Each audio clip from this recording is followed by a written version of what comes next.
You ever wonder what America's presidents really ate behind those White House doors? Not the fancy banquet stuff, the private meals, the strange obsessions, the food so bizarre even the staff couldn't believe it.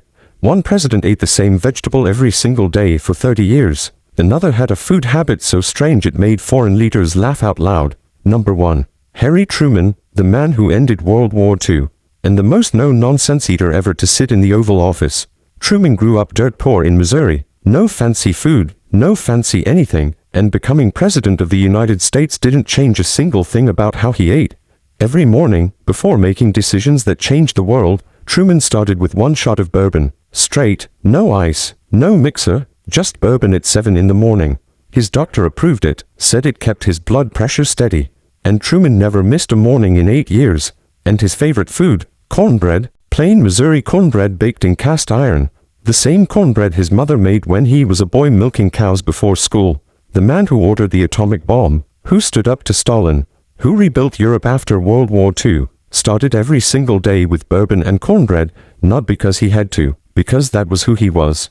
A Missouri farm boy, first, president second. Number 2.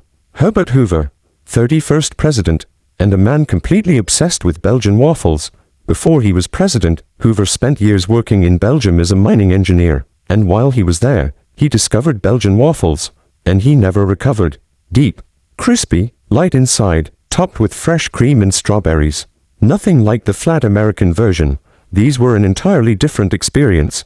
He brought a Belgian waffle iron to the White House, had a Belgian chef flown in specifically to make them correctly. Nobody else was allowed to touch the iron. Every Sunday morning, while the Great Depression was destroying the lives of millions of Americans outside the White House gates, Hoover sat down to perfect Belgian waffles with fresh cream. History remembers Hoover as the president who couldn't stop the Depression. But every Sunday morning, he had the best breakfast in Washington. Number 3.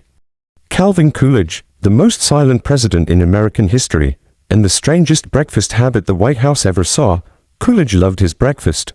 Eggs, bacon, pancakes, ham, the works. Nothing strange about that. Here's the strange part. He insisted on having his head rubbed with petroleum jelly, Vaseline, while he ate breakfast, every single morning, in bed. Nobody knows exactly why. He never explained it, just sat there in bed, eating eggs, head being rubbed with Vaseline, in complete silence. Staff never questioned it. Guests were never told about it. For 6 years, every single morning in the White House started the same way. Vaseline, eggs, silence. Calvin Coolidge ran one of the most prosperous decades in American history, and nobody ever found out how he started his mornings, until now. Number 4. Ulysses Grant, Civil War hero, president, and a man with the strangest food obsession in White House history. Grant ate cucumbers for breakfast, every single morning, for 30 years, without fail, before battles, before meetings, before everything. But not plain cucumbers. Cucumbers soaked overnight in vinegar. Sharp, acidic, eye-watering, the kind that makes your whole face tighten. That was his breakfast. During the Civil War, while commanding the Union Army through the bloodiest battles in American history, Grant started every single morning with vinegar cucumbers. His generals thought it was strange. His wife thought it was disgusting.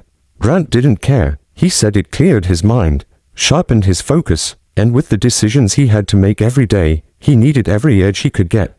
The man who defeated the Confederate Army and saved the Union did it on a breakfast of vinegar-soaked cucumbers, every single morning. Number 5. Gerald Ford, the only president never elected to the office, and a man who dealt with every crisis the same way. Ford became president overnight. Nixon resigned. The country was in shock. Watergate had destroyed America's trust in its own government. And on his very first night as president, Gerald Ford went to the White House kitchen at midnight and asked for butter pecan ice cream. A giant bowl, 2 scoops, no apologies. Butter pecan, not chocolate, not vanilla. Butter pecan, rich, sweet, nutty. The flavor he'd loved since he was a kid in Michigan. Every time something went wrong, and in Ford's presidency, a lot went wrong, he'd appear in the White House kitchen late at night, alone. Butter pecan ice cream, midnight. That was how he processed the impossible. He pardoned Nixon, faced an oil crisis, dealt with the fall of Saigon. Every single time, somewhere in that night, there was butter pecan ice cream. Because even the most powerful man on earth sometimes just needs something sweet in the dark. 5 presidents, 5 unforgettable food stories. The most powerful men in history were just human after all. From bourbon at dawn, to Vaseline and eggs in bed, to midnight ice cream alone in the dark, these were the moments that kept them human. Which president surprised and subscribed for more Untold White House secrets every single week?